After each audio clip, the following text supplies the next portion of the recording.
আসসালামু আলাইকুম, স্বাগতম ট্রান্সপোর্ট স্টোরিতে সবাইকে। তো ছোট্ট একটি ভিডিও নিয়ে এসেছে আপনাদের সামনে অভি মোটরসের বাইরে শরীয়তপুর ইঞ্জিনিয়ারিং ওয়ার্কশপে। আগে আপডেট দিয়েছিল যে হিনো আরএনের কাজ হচ্ছে, তো সেই বাসটি রিপেইন্ট হয়ে গিয়েছে।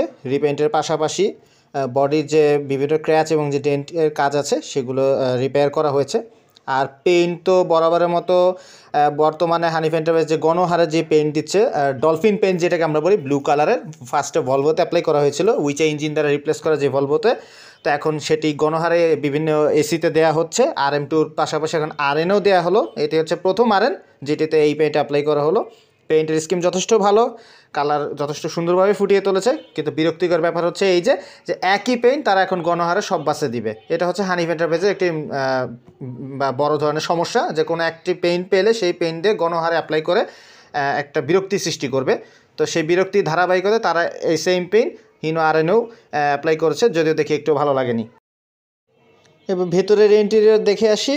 ইন্টেরিয়রে কোনো চেঞ্জ করা হয়নি, জাস্ট নতুন করে রিফ্রেশ করা হয়েছে। আর সিটও সেম ডিজাইনের একই সিট রাখা হয়েছে। তফাৎটা হচ্ছে যে আগের যে ফেব্রিক ছিল, যেটা বাইরের থেকে ইম্পোর্ট করার সময় যে স্টক সিট ছিল, সেই সিটের উপরের যে ফেব্রিক আছে বা কভার, সেটি চেঞ্জ করে নতুন করে ফেব্রিক লাগানো হয়েছে। এবং আগের সিটটা একটু হার্ড ছিল, বর্তমানে সিটটা অনেকখানি সফট করা হয়েছে। আর ভিতরে বাকি যে ইন্টেরিয়র আছে কোনো রকম কিছু করা হয়নি, জাস্ট নতুন করে পরিষ্কার করা হয়েছে এবং নতুন করে যে র্যাকসিন বা ইন্টেরিয়রের যে ডেকোরেশন আছে নতুন করে করা হয়েছে। বাট ভিতরে যা ডিজাইন আছে সেমই রাখা হয়েছে। আর বাসটা হয়তো আজকালকে ভিতরে বের হয়ে যাবে। তো পাশে আরও একটি RN রয়েছে, এটিরও বডিতে পেইন্টের কাজ হবে, বডি নতুন করে কাজ করা হচ্ছে, এটাতেও পেইন্ট চেঞ্জ করা এবং বরাবরের মতো আশা করা যাচ্ছে সে ব্লু কালারের ডলফিন পেইন্টই দেওয়া হবে। আর এর পাশে রয়েছে RM2। এই বাসটার কাজ আগে হওয়ার সম্ভাবনা কম, এটি সম্ভবত ঈদ লেগে যাবে, ঈদের পরে হয়তো বের হবে।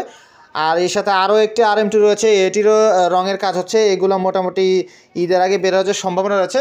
মোটামুটি বলা যাচ্ছে যে ঈদের আগে দু একটা বাস বের হবে, বাকিগুলো হয়তো ঈদের পরে বের হবে, যেহেতু এগুলোর মেজর কাজ আছে আর হাতেও খুব বেশি সময় নেই। তো সেই হিসাবে কিছু বাস আগে বের হবে, কিছু বাসগুলো পরে বের হবে। তো এসির পাশাপাশি নন এসি কিছু বাস রয়েছে হানিফ এন্টারপ্রাইজের শরীয়তপুর গ্যারেজে। অভি মোটরসের জায়গা কম থাকার কারণে এইখানে এই গ্যারেজে বাসগুলোর কাজ করা হচ্ছে। তো কিছু বাস হয়তো ঈদের আগে বের হবে আর কিছু বাস হয়তো ঈদের পরে বের হবে, এখনও সঠিক বলা যাচ্ছে না। তো এই ছিল মোটামুটি ছোটোখাটো আপডেট। হানিফ এন্টারপ্রাইজের কিছু সংখ্যক এসি এবং নন এসি বাস শরীয়তপুর গ্যারেজে রিপেইন্ট রিবডির কাজ হচ্ছে। আর অভি মোটরসের গ্যারেজের আপডেট খুব শীঘ্রই দিব, সেখানেও কাজ চলছে। হয়তো আগামী 10-15 দিনের ভিতরে সবগুলো বাস মার্সিডিজ বাসই তারা গ্যারেজ থেকে বের করে দেবে, চেষ্টা করবো পরবর্তীতে সেই গ্যারেজের আপডেট দেওয়ার জন্য। ততদিন পর্যন্ত আপনারা সকলে আমার চ্যানেলটি সাবস্ক্রাইব করবেন, আমাদের ফেসবুক গ্রুপ ওয়ার্ল্ড ট্রান্সপোর্টে অবশ্যই জয়েন করবেন। দেখা হবে পরবর্তীতে নতুন কোনো ভিডিও নিয়ে। ততদিন পর্যন্ত আপনারা সকলে সুস্থ থাকবেন, ভালো থাকবেন। ধন্যবাদ সবাইকে।